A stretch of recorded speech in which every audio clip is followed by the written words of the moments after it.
Осы демалыста үйде жатпай, жанұямызбен суға түсуге барайық деп шештік. Жұмыстан кейін 3 сағат ұйықтап алдық. Су ататын пистолет, Нұралидің өзі, жастық. Ұйқысын қимай тұр. Нұрай ұйықтап жатыр. Машинаның артына осылай төсек салып қойдық. Балалар демалсын деп. Жатқыздық, жүк салғышты жаптық.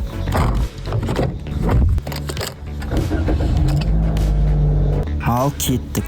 Жанармайды толтырып құйып алдық.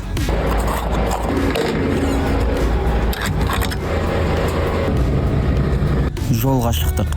Таң атып келеді. Автобан 120 км/сағатына. Жол тақтайдай. Қарағандыдан ары қарай автобан бітпеген. Жұмыс қызып жатыр. Көпірлерді айналып өтетін жерлер көп. Нұрай оянып алып әндетті.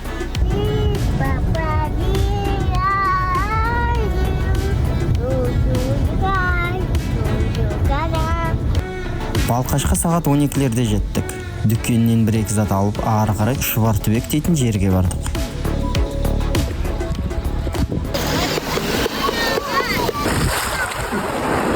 Міне керемет. Су жып-жылы, құм ыстық. Солтүстіктен келген көршілер көп. Нұрали мен Нұрай мәз.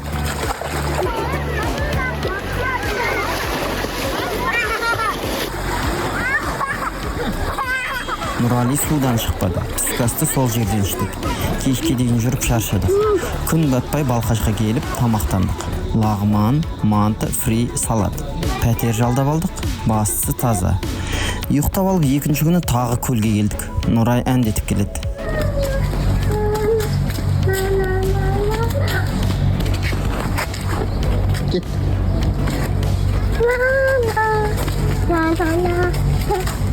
Нұрали фотоға түсті.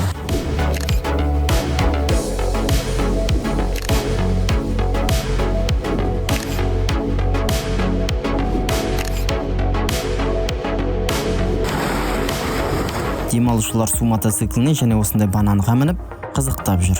Біз де қайыққа отырайық дедік. Нұрали уайымдап отыр. Нұрай мәз.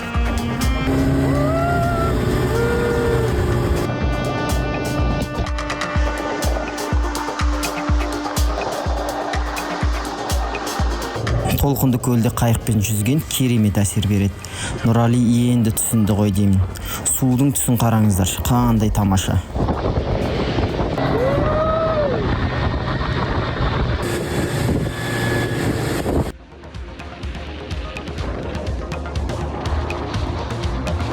Түстен кейін дрон ұшырайық деп адам аз жерге келіп отырдық.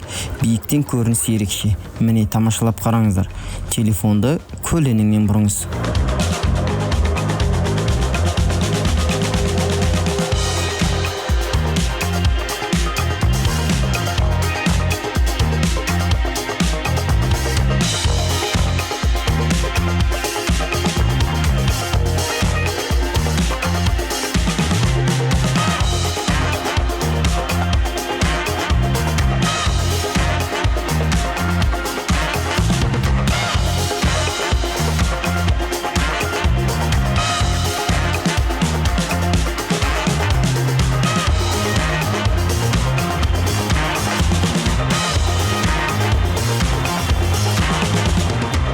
Балмұздақ міндетті түрде. Осымен демалыс бітті. Әдемі кешкі көріністі тамашалап үйге қайттық. Бабаларым аңсаған мекені, туған жерім